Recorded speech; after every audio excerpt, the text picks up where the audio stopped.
passing through the point 0 comma minus half comma 0 and perpendicular to the line r vector equal to lambda bracket में I plus a j plus b k and r vector equal to I minus j minus 6k plus mu bracket में minus b I plus a j plus 5k is x minus 1 by 2 minus 2 equal to y plus 4 by d equal to z minus c by minus 4 then a plus b plus c plus d क्या होगा। ये चार option दिए गए हैं। ठीक, तो चलो क्या करते हैं, सॉल्व करते हैं। तो यहाँ पर देखो मुझे दो लाइन दिया गया। ठीक, ये दो लाइन है तो मैं इसको एक बार लिख लेता हूँ। ठीक, तो आर वेक्टर क्या है, lambda I plus A J plus B K cap. एक दूसरा लाइन दिया गया है, उसका इक्वेशन क्या है, आई माइनस जे minus 6 K cap plus mu bracket में minus B I cap A J cap plus 5 K cap. अब देखिए एक मुझे और इक्वेशन दिया गया है, ये वाला इक्वेशन जो ये लाइन का इक्वेशन है, ध्यान देना, x माइनस 1 बाई माइनस 2, मैं पूरा समझाने के बाद ही चलूंगा, ऐसी कोई दिक्कत नहीं है, z minus C by minus 4। तो एक चीज ध्यान देना है, ये जो दोनों लाइन है, ये जो दोनों लाइन है ना, और ये जो तीसरा वाला लाइन है, इन दोनों लाइन के जस्ट क्या है, परपेंडिकुलर। मैं समझा देता हूँ। देखो अगर मैं मान लेता हूँ हमारे पास दो मार्कर है, अब इसको मैं मान लेता हूँ ये वाला ब्लैक वाला लाइन का है। ठीक, और ये किसका है, ब्लू का है। ठीक, इतना आराम से समझना है। तो देखो यहाँ पर क्या हुआ, अगर एक लाइन ऐसे जा रहा है, एक लाइन ऐसे जा रहा है। ठीक, अब देखो ये दोनों लाइन हमारा ऐसे जा रहा है, ये जो तीसरी वाली लाइन है ना, इन दोनों लाइन के जस्ट क्या है, परपेंडिकुलर। क्या है, परपेंडिकुलर। क्या है, परपेंडिकुलर। इतनी बात समझ में आ गया। तो अगर मुझे ये वाला लाइन इन दोनों लाइन के जस्ट क्या है, परपेंडिकुलर है, तो मुझे क्या करना, ए बी सी ये सब वगैरह का निकालना है। तो चलो ठीक है, मैं सॉल्व कर देता हूँ। ठीक, तो अगर मैं कह रहा हूँ एक मार्कर मैं और लगा दे रहा हूँ, चलो रेड। तो ये वाला लाइन जस्ट क्या है, ये वाला जो तीसरा वाला है, ये रेड कलर का। ठीक, ये जस्ट इसके क्या है, परपेंडिकुलर है। तो मैं क्या कहता हूँ, ये जो दोनों लाइन है, ये दोनों लाइन है, अगर मैं इसको राइट हैंड थंब कैसे घुमा दूं, तो अगर मैं ब्लैक से ब्लू की तरफ जाऊं, किधर से, ब्लैक से ब्लू की तरफ, किधर से, ब्लैक से ब्लू की तरफ ऐसे घुमाऊंगा, तो ये वाला डायरेक्शन आएगा। तो अगर मैं इन दोनों वेक्टर का क्या करा दूं, क्रॉस, क्या करा दूं, क्रॉस, तो जो एक नया वेक्टर आएगा क्या होगा, इसी के जस्ट क्या होगा, पैरेलल होगा। तो वो वाली जो वेक्टर आएगा, मतलब वो वाले जो लाइन का इक्वेशन आएगा, क्या करेगा, इसको पूरी तरह सेटिस्फाई करेगा, मतलब इसकी जो ये पूरी इसी के जस्ट क्या होगा, पैरेलल होगा। भाई अगर ये दोनों का मैं अगर क्रॉस कराऊंगा तो ये वाली जो वेक्टर आएगा क्या इस लाइन के जस्ट पैरेलल नहीं होगा, बिल्कुल हो जाएगा। और जैसे पैरेलल होगा, कंपैरिजन करा के ए बी सी डी सब की वैल्यू निकाल के सॉल्व कर देंगे, कोई दिक्कत, बात समझ में आ गया। चलो तो मैं क्या कहता हूँ, इन दोनों से पहले क्या करता हूँ, क्रॉस निकालूंगा। क्या निकालूंगा, क्रॉस। क्रॉस निकलने के बाद हम क्या करेंगे, इसके पैरेलल कर देंगे। अब पैरेलल करते ही मान हर चीजें अपने आप सॉल्व हो जाएंगी। इतनी बातें समझ में आ गई, ठीक है साहब। चलो तो मैं क्या कहता हूँ कि चलो एक लाइन हमें ये दे दी, एक लाइन ये दे दिया। ठीक, तो ये हमने बोला था क्या, चलो चाहे ब्लैक ब्लू चाहे जिसका मानो कोई दिक्कत नहीं, आंसर तो आना सेम ही है। तो मैं क्या कहता हूँ, चलो इसको मान लेता हूँ, ये हमारा क्या है, R1 लाइन का। ठीक, इसको क्या मान लेता हूँ, R2। ठीक, ये हो गया R1 का, ये हो गया R2। लेकिन एक चीज ध्यान देना, केवल इसका डायरेक्शन वाला वेक्टर लेना है, डायरेक्शन रेशियो मतलब कोसाइन वाला वेक्टर लेना है। ठीक, तो अगर मुझे इसकी वैल्यू निकाला जाए, तो अब इसकी जो वेक्टर की वैल्यू क्या है, आई plus A J plus B K cap, और इसका वाला क्या लेंगे, चलो उल्टा हो गया, क्या कोई दिक्कत नहीं, आंसर आएगा सेम, कोई दिक्कत नहीं, B I plus A J plus 5 K cap. अब देखो दोनों को क्या करना है, क्रॉस निकालना, तो क्रॉस तो बच्चा बच्चा निकाल लेता है, कोई बहुत बड़ी चीज नहीं है। तो अगर मैं यहां निकाल दूं आई जे के, तो क्या हो जाएगा, इसकी वैल्यू 1 ए बी, इसका कितना हो जाएगा, माइनस बी ए, और ये हो गया क्या, 5। तो अगर मैं इसकी वैल्यू निकालूं तो कितना हो जाएगा, शॉर्टकट तरीके से चलेंगे तो कितना हो गया,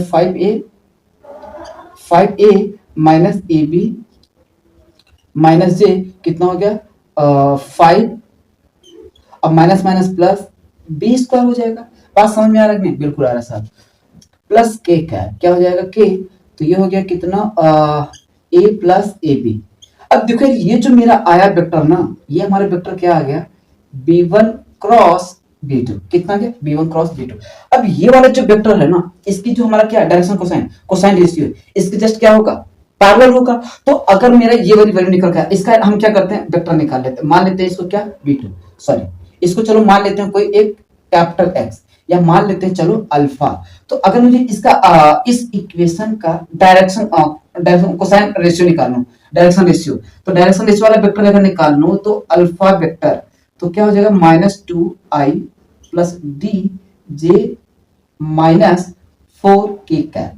अब ये वाला लाइन और ये वाला वेक्टर दोनों क्या है, एक दूसरे के जस्ट पैरेलल, तो इनके जो कोफिशिएंट रेशियो है वो क्या हो जाएगा इक्वल। देखो तो ये हमारा क्या हो गया b1 क्रॉस b2, तो कितना है 5a minus A B I cap minus J 5 plus B square, कितना हो जाएगा बी स्क्वायर, और ये हो गया कितना के ए प्लस ए बी। तो अब दोनों लाइन क्या हो गई जस्ट एक दूसरे पैरेलल, भैया मेरे ये वाला हमने निकाल दिया।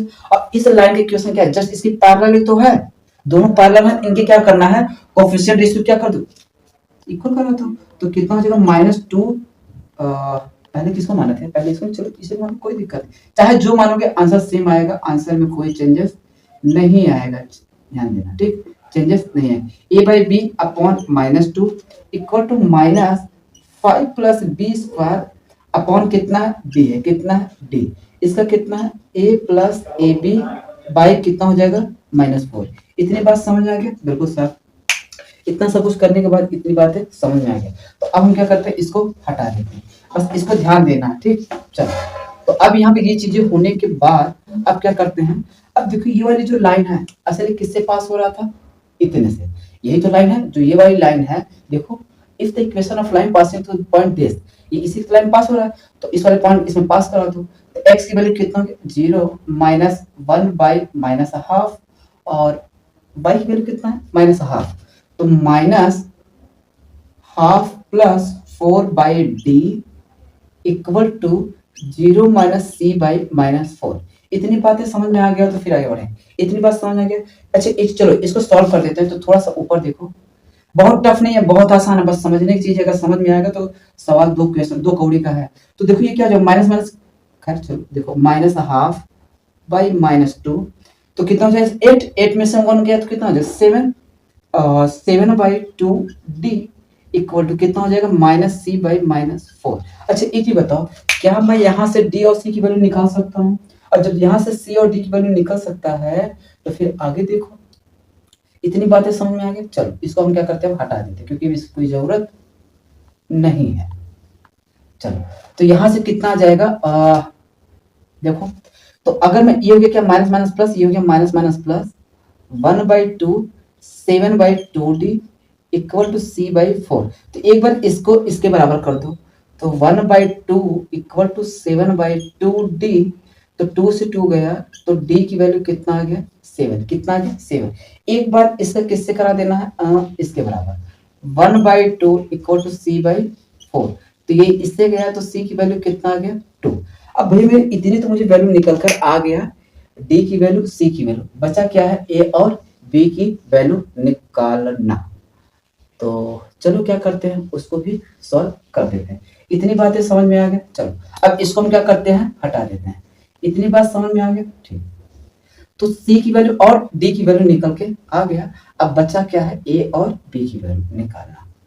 तो जैसे मेरा ये वाली वैल्यू आ गया, तो अब क्या करते हैं, ये वाली लाइन हो गई, ये वाली लाइन इसके जस्ट पैरेलल पासेस हो गया, तो c और d मिल गया।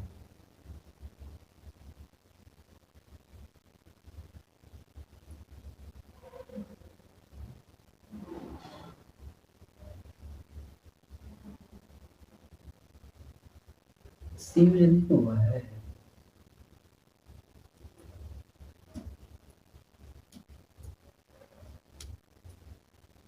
चलो देखो आगे, तो क्या हो जाएगा, एक बार इसको इसके बराबर करो, एक बार मैं अगर इसको इसके बराबर किया तो कितना आ गया 5a minus A B by -2 equal to a plus A B by -4। तो ये इससे गया ठीक। अब बात समझना, तो यहाँ से एक कॉमन ले लो बाहर, तो कितना आ जाएगा 5 minus B equal to A common ले तो आया कितना 1 प्लस बी बाई 2 आएगा। भाई देखो माइनस माइनस प्लस 2 से 2 गया, इतनी बात समझ, ए से ए गया। तो एक चीज बताओ यहाँ से कितना जाएगा तो 5 minus B equal to 1 plus B by 2 हो जाएगा। तो इसको मल्टीप्लाई कर दो, तो मल्टीप्लाई कर दूंगा तो कितना हो जाएगा 10 minus 2b equal to 1 plus B. तो 1 किधर भेज दिया, कितना हो गया -1, और उधर चला गया तो कितना गया 3b। तो ये हो गया 9 इक्वल टू 3b, 3 से 3 गया तो b की वैल्यू कितना आ गया 3। अब जैसे मुझे अगर b की वैल्यू 3 मिलकर आ गया और इसमें अब क्या करते हैं, इसको हमने किसके बराबर कर, इतना आ गया, ठीक। तो क्या करते हैं, हम यहाँ रख देते हैं, ठीक। इसको इसके बराबर कर देंगे, किसको, इसको इसके बराबर। डी की वैल्यू कितना है 7, तो उसका यूज कर लेते हैं, देखो। तो माइनस ब्रैकेट में 5 प्लस बी की वैल्यू कितना आ गया 3, 3 का स्क्वायर कितना हो जाएगा 9 बाई डी की वैल्यू कितना फाइंड किया 7 इक्वल टू, यहाँ से कितना कॉमन ले सकता हूँ ए कॉमन लिया तो बचा कितना 1 प्लस बी की वैल्यू आया कितना 3/4, तो कितना हो जाएगा -9 4 14, कितना हो जाएगा -14/7, और ये हो गया a इंटू 3 to 4/4, 4 से 4 गया 7, 7 गया, a की वैल्यू कितना गया -2। अब देखो a की भी वैल्यू निकल कर आ गया, b की भी वैल्यू निकल कर आ गया, c की भी आ गया और d की भी आ गया। तो सबको सम कर दो, सम ही तो करना है, कुछ और तो नहीं करना है। तो a की वैल्यू कितना हो गया -2, और b की वैल्यू कितना है +3, और c की वैल्यू कितना है +2, और d की वैल्यू कितना है 7। तो देखो 2 से 2 गया, 7 to 3 कितना आ गया 10, तो इसकी वैल्यू कितना आ जाएगा 10, कितना 10। तो आंसर क्या है डी, ठीक। चलो।